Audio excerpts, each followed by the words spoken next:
বিধানসভা উপনির্বাচনের দিনক্ষণ ঘোষণা এখন সময়ের অপেক্ষা মাত্র। তার আগেই তালডাংরা গ্রাম পঞ্চায়েতের প্রধানের বিরুদ্ধে বিদ্রোহ ঘোষণা করলেন তৃণমূলের টিকিটে নির্বাচিত পঞ্চায়েত সদস্যরাই। এমনকি অরুণ ঘোষ নামে ওই প্রধানকে অপসারণের দাবি জানিয়ে তালডাংরার বিডিও এবং দলের বাঁকুড়া জেলা সভাপতি সাংসদ অরূপ চক্রবর্তীকে চিঠি দিলেন তারা।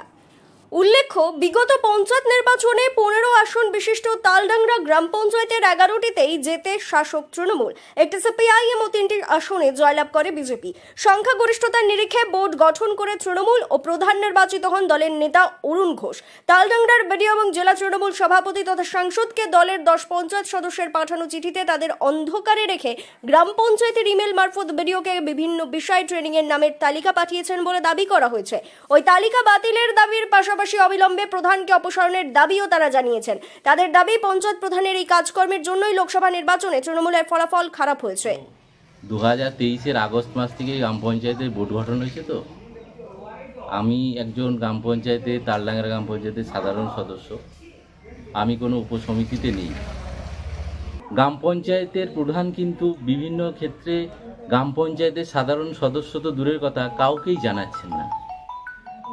এই বিষয়ে কিন্তু সাধারণ সদস্যদের মধ্যে একটা ক্ষোভের সৃষ্টি হয়েছে। ঠিক তেমনি আমিও একজন সাধারণ সদস্য হিসেবে এই সমস্ত বিষয় জানতে পারছি না। বিভিন্ন বিডিও অফিস থেকে হোক, কোনো মেল মারফত যে সমস্ত ডিসিশন নেওয়ার ক্ষেত্রে গ্রাম পঞ্চায়েতকে জানানো হয়, সেই সমস্ত কিন্তু জেনারেল বডি মিটিং হোক বা কোনো উপসমিতি হোক, সেখানে কোনো উপসমিতির সঞ্চালক বলতে পারবেন না যে আমি এই সব বিষয়গুলো জানি।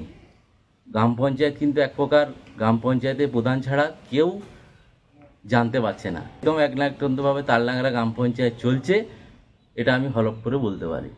উনি যদি ওনার ফলাফল তো আপনারা লোকসভা ইলেকশনে সাধারণ মানুষের মধ্যে তার প্রতিফলন ঘটছে। আমরা জনপ্রতিনিধি হয়ে সাধারণ মানুষের সাথে ইন্টারাকশন রাখি। সাধারণ মানুষের মধ্যে যে ক্ষোভ বিক্ষোভ তালডাংরা গ্রাম পঞ্চায়েতের প্রধানের বিরুদ্ধে, তার প্রতিফলন বিগত লোকসভা ইলেকশন 2024-এ তার প্রতিফলন ঘটেছে। এর থেকে দায় আমরাও এড়াতে পারি না।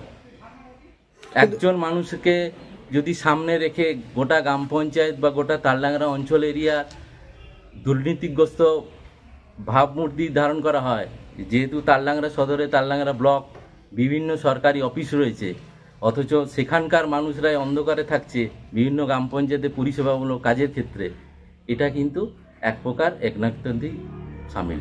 আমরা এই মুহূর্তে অন্য যে কোনো প্রধান চাইছি, আমরা প্রধানের এই মুহূর্তে অপসারণ চাইছি। আমাদের দাবি যে প্রধান যে কোনো কথাই জানাচ্ছেন আমাদেরকে, তা আমাদের দাবি এটার জন্য জানানো হয়। আর লিস্টে যে করা হয়েছে ওই লিস্টেও যেমন আমাদেরকে জানানো হয়, জানিয়ে করা উচিত ছিল। কোনো বিষয়েই জানায়নি। মাসে যে মিটিং, আমি যে একজন সঞ্চালক, তো আমার সঞ্চালকের যে রেজুলেশন, কোনো কিছু হাঁস ছাগল মুরগি যে কিছু আসছে, তা আমি ফাঁকা রেজুলেশনে সই করছি। আমাকে উনি ফাঁকা রেজুলেশনে সই করাচ্ছে, সাদা কাগজে সই করাচ্ছেন।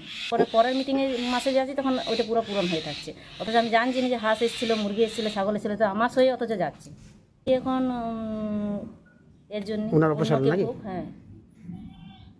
যদিও তালডাংরা গ্রাম পঞ্চায়েতের প্রধান অরুণ ঘোষের দাবি অভিযোগ সম্পূর্ণ ভিত্তিহীন, তার বিরুদ্ধে অপপ্রচার করা হচ্ছে ও তাকে কালিমা লিপ্ত করার চেষ্টা করা হচ্ছে। সম্পূর্ণ অপপ্রচার, আমার ইমেজে কালিমা লিপ্ত করার জন্য এই চেষ্টা। এটা একটা আমার বিরুদ্ধে একটা চক্রান্ত। আমি কদিন ধরে এই খবরটা শুনছি যে আমার বিরুদ্ধে একটা চক্রান্ত চলছে। আপনাদেরকে আমি তার কিছু প্রমাণও দেবো, যে কয়েকটা মিথ্যামিথ্যি কয়েকটা কাগজ, যেমন এই যে আমার হাতে যে কাগজটা আছে, এই কাগজটা ডিএম অফিসে কেউ সাবমিট করেছে যে পঞ্চায়েত দুর্নীতিভাবে বা 2 নম্বরভাবে কাজ করছে। এই কাগজে আমার প্রধান বা আমি প্রধান হিসাবে কোথাও কাউন্টার সাইন নেই। আমার অফিসের এনএস সেক্রেটারি সাহেব কারো কোনো সই নেই। একটা কোথার থেকে জাল কাগজ জোগাড় করেছে, জোগাড় করে ডিএম সাহেব এখানে পাঠিয়েছেন, যে সেই তথ্য ধরে বলছে পঞ্চায়েত দুর্নীতি। কিন্তু এই কাগজটা কোনো ভিত্তি নেই। একজন এই কাগজ সম্বন্ধে আমরা কোনো অবগত নই, এবং আমরা এইটা নিয়ে কোনো রেজুলেশন হয়নি। সেই জন্যে আমিও বলবো যে এইগুলোর পূর্ণাঙ্গ তদন্ত করা হোক, যে এই সব জাল কাগজ নিয়ে তালডাংরা গ্রাম পঞ্চায়েতের ইমেজকে খারাপ করতে চাইছে, সেই ব্যক্তিকে খুঁজে বার করা হোক এবং তাদের বিরুদ্ধে যথাযথ ব্যবস্থা গ্রহণ করা হোক। আর আমার মেম্বাররা যে দাবি করেছেন যে আমি পঞ্চায়েত একনায়কতন্ত্রভাবে চালাচ্ছি, আমার পঞ্চায়েতে মোট 4 জন বিরোধী মেম্বারও আছেন, 3 জন বিজেপির, 1 জন সিপিএমের। আপনারা তাদের কাছে খবর নিয়ে দেখুন যে পঞ্চায়েতের মিটিং সঠিকভাবে পরিচালিত করি কিনা, পঞ্চায়েতের মিটিংয়ে সকলকে সম্মান দিয়ে ডাকি কিনা। এমন কোনো পঞ্চায়েতের কোনো ফয়সলা থেকে শুরু করে পঞ্চায়েতের মিটিং এমন কোনো কাজ নেই যেটা আমাদের পঞ্চায়েত পরিচালনা কমিটিকে বাদ দিয়ে বা আমার মেম্বার আমার পঞ্চায়েতের স্টাফেদেরকে বাদ দিয়ে কোনো সিদ্ধান্ত পঞ্চায়েত নিয়েছে এমন কোনো নজির মানে এটা নজির দেখাতে পারবেন না তালডাংরা গ্রাম পঞ্চায়েতের। আর আপনারা যে ট্রেনিংয়ের কথা বলছেন, যে ট্রেনিংয়ে নাম পাঠানোর কথা বলছেন, আমাদের পঞ্চায়েত পরিচালনার একটা টিম আছে। আমি পঞ্চায়েতে যাই কাজ আসুক আর যাই অর্ডার আসুক, যাই নির্দেশ আসুক না কেন, আমি সেইখানে আমি জানিয়ে দিই, পঞ্চায়েত পরিচালনা কমিটি যে আছে সেইখানে জানিয়ে দিই যে আমার পঞ্চায়েতের তরফ থেকে এই ডকুমেন্টস চেয়েছে। এই যে পিএইচির যে একটা এনজিও, একটা পিএইচি আমাকে একটা মেল করেছিল, সেই মেলটা 28 তারিখ করেছিলেন বিডিও অফিস থেকে, যে কিছু মানে একটা এনজিও সংস্থা থেকে একটা ওই জলের নিয়ে একটা ট্রেনিং দেওয়া হবে, সেরকম কিছু নাম আপনি পাঠান। তো তার 50% মহিলা। তো সেটা আমি আমাদের পঞ্চায়েত পরিচালনার যে কমিটি আছে তাদেরকে জানিয়েছিলাম, তারা সিদ্ধান্ত করে আমাকে নামগুলো দিয়েছিল, সেই সিদ্ধান্ত অনুযায়ী আমি সেই নামগুলো পাঠিয়েছি। বিজেপি বিষয়টিকে ভাগবাটোয়ারাকে কেন্দ্র করে তৃণমূলের গোষ্ঠীদ্বন্দ্ব বলেই দাবি করেছে। দলের তালডাংরা মণ্ডল 2 সভাপতি বাসুদেব বারিক বলেন, 20 জন করে পঞ্চায়েত পেছু নিয়োগ করছে।